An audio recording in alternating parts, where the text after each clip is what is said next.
guys, welcome back to Let It Out with Sadiq. Our guest today is a professional tennis coach, tech expert, Omar Ezzeldin. Welcome to the show, brother. Thank you, bro. How's it going? Good, good. Everything's good. For our viewers that do not know who you are, could you please introduce yourself? My name is Omar. I currently work with Sport Time and the John McEnroe Tennis Academy. I used to work with this guy a year ago, and before I moved to the US, I used to work in the Mouratoglou Tennis Academy in France and in Malaysia. And I'm originally from Egypt, and I like analytics, so I do some tennis analytics, implementing some technology and AI into it, which comes from my background as an engineer and now into tennis full time. So. Oh, nice. Well, yeah. That's you a little bit everywhere. A little bit from everything. But welcome to the show. Can you tell us a little bit about your background, how you got into tennis? It's been a long journey. Started tennis like very early, just not just tennis. I was playing a lot of sports, tennis, fencing, and swimming. But fencing, nice. after a while into sports, I always liked tennis. I was the worst in tennis when I was younger, like compared to other sports. But then is the sport that made me like use my mind, use my body, and combine both together. And I just built a lot of passion into the sport, like just watching a lot of tennis, playing tennis, and getting into every part of it. And even like I started coaching very soon, like I was like 17, 18 when I started getting into coaching and like jumping into it as almost full time with the beginning of college. And it's part of me, you know. It's part of me, like it became part of me, and you will never let it go. No. You know. As a kid, you were doing other sport growing up. At what level or at what stage did you say, you know what, I want to stick to tennis? So when I reached the part that you're now purely competing in every sport, like playing like national level tournaments and all that, and competitions, whether in swimming or fencing. But at that part when I found out, like, you know what, like tennis is very interesting and I just want to get into it more. Swimming is more of like you're just using your body. Fencing is like kind of close to tennis, but I hate the part of like you have to like buckle up and wear a mask and all that. But tennis is just you go freely on the court with the environment and that's it. And back home in Egypt, we never had indoors, so first time experiencing indoors when I start to go outside. But it's all about like how you enjoy the weather outside and play, and you don't need anything. You just go on court and play. At the junior level, talking about like junior level in Egypt, it's tough, like a lot of players and all of that. How were you guys able to, you know, compete against each other? Like, what's the competition like against each other growing up? So I think the junior level in Egypt is pretty strong from long time ago, because like in my generation we had some players who cracked into the top 10 in the ITF juniors. Competing in Grand Slams and going in further rounds. So starting as a junior, like tennis gets very serious, you know, in Egypt, because in Egypt we have like this mentality of like whether you're a doctor or you're an engineer, you know, you can be anything else. So unless the parents are like been in the same path, you know, or they are professional athletes. So in the junior level, they take it very seriously. They compete, they travel, they invest. But once you finish the junior level, transitioning to professional, you like even like a lot of players are like very high ranked. Once they go to college, that's it. No more tennis. And not just Egypt, but I think in North Africa too. Like North Africa, just as Africa as a continent, right? Like they have like players. I've seen a lot of players, top 10, top 20 in the world, ITF junior. But for some reason, transiting to professional, it's tough. What do you think is the problem? Why is it so tough for African players to go from junior level to professional level? You know, I think it comes like after, like, you know, I got into finance, I got into engineering, which is the normal path, and I also got into tennis and very deep into it. I think it's more comes of the like related to the economy of the country. Like why? I'll tell you why. Because let's say you're an American, okay? You try your way to be a professional, and let's say it didn't work out. you can literally next day get a simple job, like the simplest job possible, and be able to provide for yourself and a family if you have family, which just comes to like the normal essentials, you know, like a house, a car, good quality of living, food, and all that.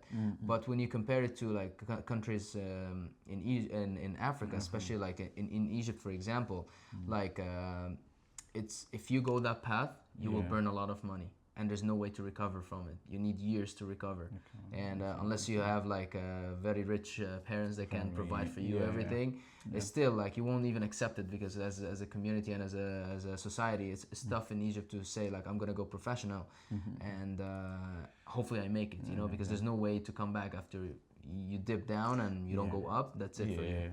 So I think that's the part that in Egypt, like we try to play more safe.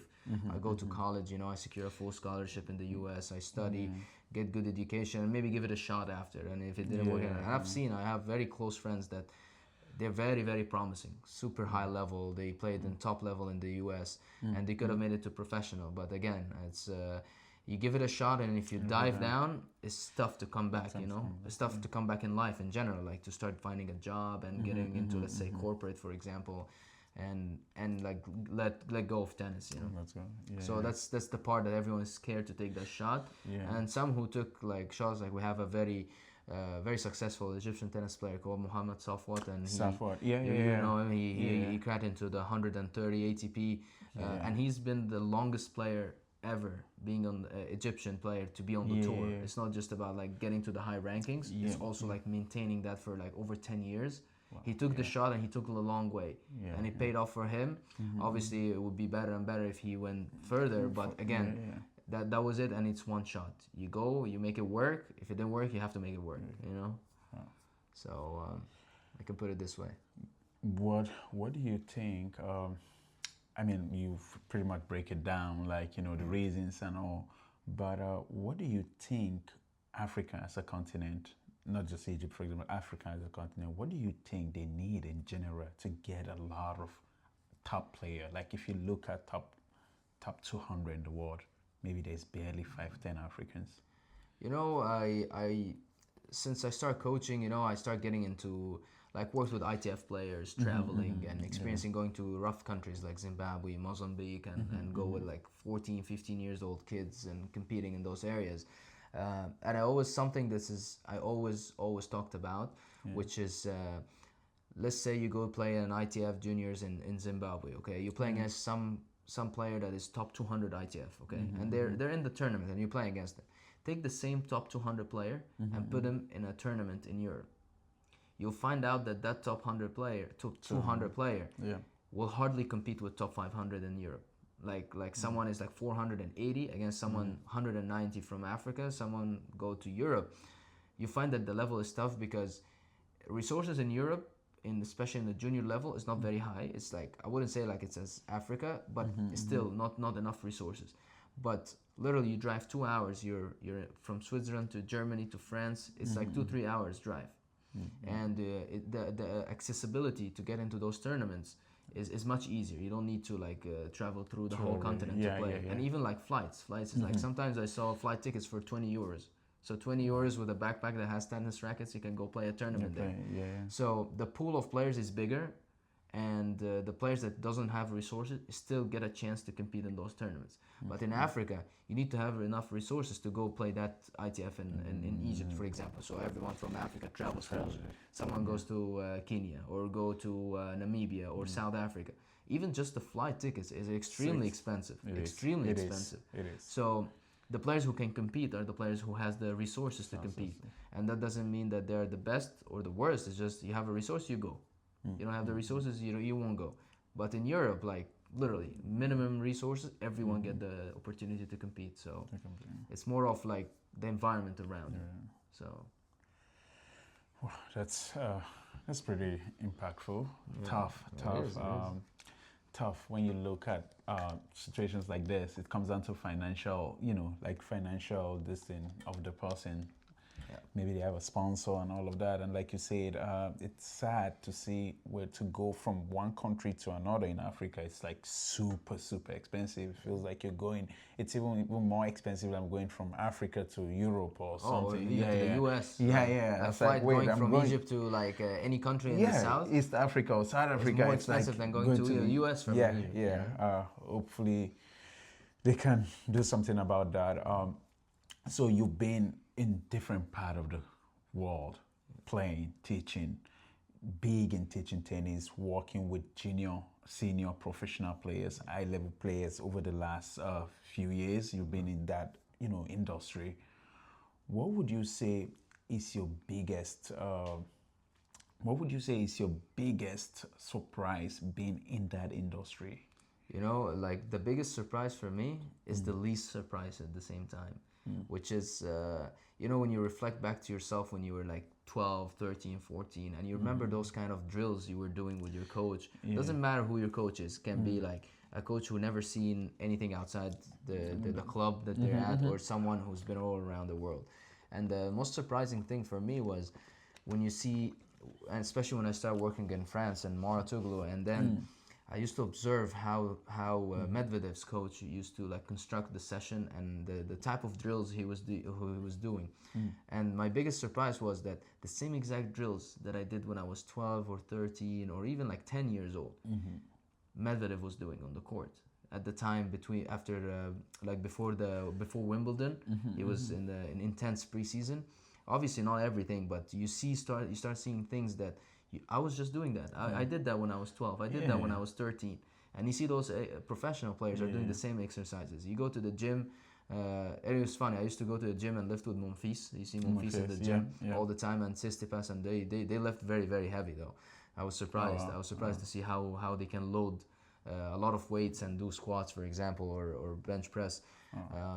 And you see, it's basics. They don't like. Obviously, there's few things they get into too much details, and it gets very like in depth. But at the end of the day, it's all about the basics and perfecting the basics. Like this drill, you can do it to you're 10 years old at the moment, but also you can do it to Medvedev. So see like the intensity, how this player look at it, and how that other player. Like sometimes you have your kids now complaining about, oh, that drill is too hard, I don't want to do drills, I want to play points, But then you do the same drill with Medvedev or even Djokovic, and you see those guys are like killing themselves and like even changing a shirt in 30 minutes because of the same drill, The intensity. So that was my biggest surprise. It's like it's nothing complicated. It's simple. It's like you drive from here there, you will reach your destination. You just have to drive, So that's my like actually talking about that. I would when I watch these players, watch them during practice session, the pros, US Open, whatever tournament, right? I was like, wait, this is the same drill this person is doing, right? Oh, it looks easy. I do this grip. So I guess the question is, why it's an average player, how should I put it? Like an average player doing the same drill with a professional, but yet this person is a pro, and I'm not able to get to that point. Could it be because of the intensity, or what could it be? Like, so, you understand the question? Yeah, I get the question. It's funny that I try to explain that to the parents. You try to explain that to like other coaches or other parents, and then at the end of the day, it all comes down to one thing. It's like the drive from the inside. Like it's the drive, it's the consistency, it's the determination and the intensity. The intensity itself is like, it has to be there, But the drive from inside you, like the ability to wake up every day. Like I just had that chat with one of my players today, and he was, what was it? He was saying, oh, like I'm tired today and I'm not feeling it, so that's why I cannot control my shots enough. But and then I was like, what makes a great player great? It's not that they wake up every day and they feel great. It's when they wake up feeling terrible, feeling super tired, they still find a way to deliver great results. Usually you see like top ATP players or WTA players get knocked out from the first round, especially now like Roland Garros. You have Tsitsipas is out, Medvedev is out from the first round. So usually those players has a lot of pressure. They're obviously tired most of the time because they practice a lot. They play like week in, week out, And it's not about like showing every day and hit the perfect shot. It's about showing up every day and put the same quality of intensity, Every and day. the same drive is there, doesn't change. And then obviously, like after years or months or weeks, based on every player, you'll find the result at the end. So Omar, you've that's really into detailed into like all of try to this, be like shallow you as know. much as I can. But you've walked in Africa, Europe, America, Asia, right? Malaysia. Yeah. So among all of these places, where do you find the environment being demanding to create, to achieve, to more, where do you find more demanding and why? Demanding from which side? Like Demanding from like, this player is, it's all in, they need to be at this level, and all of that.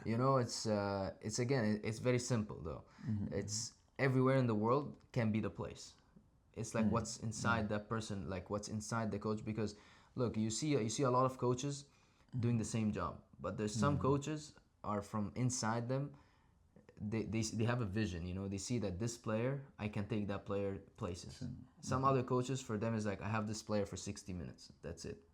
Some other player, I have this player for Monday and Tuesday, that's it. But it's more of like some kids we see them only once a week, right? Some kids we see them 4 times a week. But also some players come to the practice and okay, I have tennis for 2 hours and that's it. But you have other players that they say, I have practice today, I'm gonna prepare for my next tournament, and like in 3 months I want to play the national tournament, and in a year from now I want to play my first ITF. So at the end of the day, the environment is determined by the energy and the drive that's from inside the coach and the player. When it's both mix up and find like this like harmony of that player and that coach has the same vision, they want to go somewhere, this is when it takes it everywhere. Like for example, like Alcaraz coach, he was like talking in one of the interviews, and he said when Alcaraz came here, he was very weak, he was not promising, he didn't have what it takes to become who he is right now, but he had the drive, and the coach saw the vision and saw the path, and they together merged and they created Alcaraz at the moment. So any environment can be the best environment anywhere in the world. Doesn't matter resources. Obviously resources will accelerate your progress, but at the end of the day, it's the drive that's from the inside that will make any environment the best environment ever. I worked in the top academy in the world, and also I worked in clubs that like not like you will never even hear about them, and at the end of the day, it's the same job. It's the same drills, it's the same vision, it's the same effort you put. It doesn't matter you're getting paid $1,000 an hour or getting paid $20 an hour. Player, racket, ball, coach, they all together make that mix to deliver something. So wow. This is, I think, similar to the previous question, right? You've worked in France, Mouratoglou, right? Academy in France, and the academy here, Jamaica Road, which is a big academy in the United States. What is the system? How different is the system of that Mouratoglou and Jamaica Road? Yeah, I mean, it's a tricky question, though. I have to be careful of what I say. But I would say, without naming what's what and what's where, No, like just I would say the basic, the major difference is the methodology. Some places you go there, you learn their way of thinking, you learn the way of playing, you become I would say it's a factory. That you get in there and you get forged in a certain way, and the way you get forged, this is the way you need to be able to compete with that level. In other places, when there's no common methodology that everyone is like, when I was in France, for example, and then I was moved as a director of camps in Malaysia.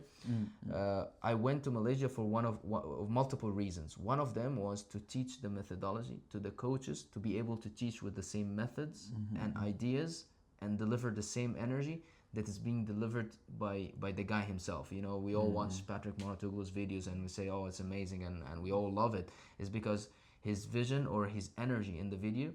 And this is actually how every coach is teaching in Mouratoglou. It's all about, we teach that energy, we teach that methods, how you construct the forehand, how you construct the point, how you become a champion. It's like they shape you to be a person who's, this is what it takes to be a champion. We're gonna give you all the tools, and it's now up to your skill and up to your level to go all the way with it, or just go halfway with it. But in the US, I find a lot of like tennis in general is like it's doing great actually. Like if you look at the numbers of the top 100 ATP or WTA players, you'll find a lot of Americans. But then you will not gonna see enough players in the top 10. Majority of them is from Europe, you know, because in the US they teach you a very strong serve. You know, you become very good athlete, like physically. You become super fast on the court and all that. But then there's the part that is like, I wouldn't say it's like always missing, but it's like missing in some places. Is the methodology, you know, is to have a certain mentality when you're doing something. Like if you have all the coaches are sending the same message, the same intensity, the same quality, then you will start getting a lot of results, you know. But when you have different places doing different things, and you have coaches that are putting 100% in certain areas, and you have other coaches who are in and out, and they want to be here and they don't want to leave. It's this when you see a lot of flaws, and maybe a good player will land in a coach's hand that this coach has a vision, and that player becomes the best version of themselves. But also the same player can get coached by another coach who just there for the hour or the 2 hours, and then the player will never become anything. And it's at the end of the day, it's up to us as coaches to see that player, carry them, and try to make them the best they can be, because they don't know, you know, they don't know. They are there for 1 hour. It's up to you to make that hour something in the future, or just an hour, and they just go to school the next morning and that's it, you know. So I would say this is the difference, is like the mental part of it. You worked and coached alongside Patrick Mouratoglou, you know, big coach, worked with top players, currently working with Naomi Osaka. What was it like coaching alongside with him? What would you say you learned from him? You know, like majority of the things I learned from him was through the videos that we watch all on Instagram on his page, because what he says in the video is actually what he's doing on the court. Like whenever you see him coaching, like this is one of the things that I was doing a lot. I was trying to observe as much as I can, and whenever he was on the court, at that time he was coaching Halep. So whenever I was on the court, like next to him, or like I'm walking around, I have a break or something, and try to watch what the thing he's doing is the majority of the time he was working on the energy of the session, you know, like how you can make that player. And this is actually the main role of a coach, especially on the high level, is you make that player feel very comfortable. Your goal is to make sure that what they like is happening, you know. And it gets tricky, because in lower levels or like junior levels, it's not about making the player happy. It's more about the player making you as a coach happy. But when you transition to that professional level, it becomes that you must make that player happy. But why though? Because if that player, let's say that player think that he gonna win that match using his backhand, for example, and you say no, I think it's gonna be the forehand, and you make him very uncomfortable playing the match, he might not deliver the results you're expecting from them. But when that player feel like a certain way, you have to follow their feeling, because they're the one in contact with the ball. They're the one on the court going against the opponent. Even if you have all the numbers and everything. And a funny story, for example, before one of the French Opens that Serena Williams won was, and that's what Patrick said in one of the podcasts I used to listen to. He wanted her to deliver more wins with the volley, the net game. He wanted her to go up at the net and play more at the net. And the tournament before, she was telling him, I'm not confident with my volley. I'm not confident with my net game. And that's how she felt, and that was the reality. So what he did is he kind of like faked the results, like the analytics, and he got her a result, like a report saying, hey, listen, like majority of the points you won is through your net game. Look, this is your net game, this is your volleys compared to other players, and you're actually on the top. And at that time, the reality is she wasn't the top. She came first round on Roland Garros, I can't remember the year, and she ended up winning the whole French Open, and one of the major components was the net game. So he made her feel comfortable in a way that she thought, okay, I'm comfortable with it, and that's how she delivered the results. And one of my friends now, he's coaching one of the WTA players, and we had this long call a while ago, and one of the things he also like emphasized on it, he was like, I gotta make sure that that player does the least possible on the tournament and just play tennis. Means that like from like getting transportation from the tournament to the practice to the hotel, like booking flight tickets, like the simple stuff, simple stuff. It's not about like getting more topspin in the shot or getting more kick on the serve, like all that you do that like before, but when it comes to the time that you gotta deliver results, it's all about how they feel, Wow. So Wow. This next one's gonna be pretty tough, man. I don't know if you want to answer it or not. Up to you. Let's go. Up to you. Ready. I don't know if you're ready for this. So a couple years ago, over a year ago, I came across this post on IG.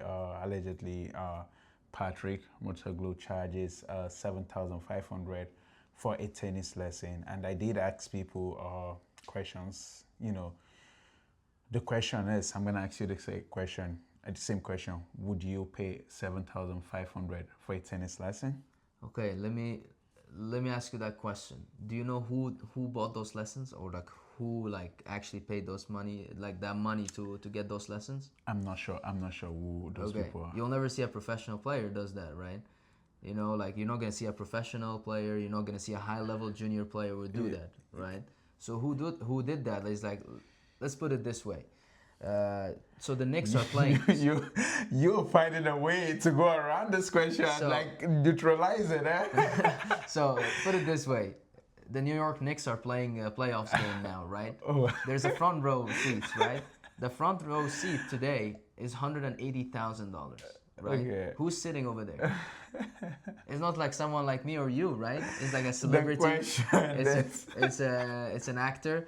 So those people who wanna be there because they wanna say I did a lesson with Serena Williams, ex-coach. Yeah. Those are the ones that are paying that lesson. Obviously, me as a person, as someone who wanna be, let's say, like 10 years ago, I wanted to be a professional tennis player. Yeah. Obviously, I can't afford it, so I'm not gonna pay it. If you can afford it, would you pay 7,500 for a tennis lesson? I mean, if I have like maybe like $100 million, okay, I would take a shot. Okay. I would take a lesson just to try it out because it doesn't matter for me. But if someone who I really want to be professional, I think one lesson wouldn't even make a difference to me, right? Like you have a player that come to you one time. Yeah. What are you gonna do to that player in one time? Nothing. You're just gonna probably play that lesson to take a picture with him, which is you can get it for free somewhere else, or have a video that you got coached by Coach Patrick Mouratoglou, because he created his own brand, and he's an icon now in our industry. Whether people agree with it or not, he's one of the best coaches out there, and with the results and the brand he created, yes, I think he deserved that number. As a coach, he deserved to charge that because he built himself, without getting into details like how he built himself, but just saying that he became that person, Same as Federer, like Roger Federer, just for him to show up in an event, they bill him like $50 million. He built himself there, right? Okay. So you can put it this way. All right, that's not as bad as I thought. So rounding up. I wanted to say, I do ask a lot of people this. What is your biggest achievement in tennis? I mean, like, I would say, like, this is very mainstream. Like, you want to be coaching a top 10 ATP or WTA player at a certain point. But I would say this is a very, like, a goal that is there for everyone, like, in our industry. But I think, for me, the biggest goal is to change as many players as I can live to be better, because you have a lot of players that come to you and they desperately want to be the best version of themselves as a players, and my goal is to make that number as big as possible, like not just change like 4 or 5 players live and make them the best version of themselves, but to change like thousands and thousands, and when I see people doing that, I get inspired by that, and I think that's the thing that inspired me the most in this industry, to change people's life. Even if we're doing something small, we're just doing tennis, but just to make someone who texts you or call you or show up the next day saying, thank you so much. You changed my life. You made me like better. You know, this something will always stay with them in their life. You know, and that happened to me. Like when I reflect back to my coaches, I always, like most of my coaches, still talk to them till this moment. When I was young, and I was like, thank you for everything you did. I'll never forget what you did to me. You know. Yeah. So. But Omar, thank you so much for coming on, man. Brother, thank you. You're welcome. Thank you. Welcome. Of course. Thanks, man.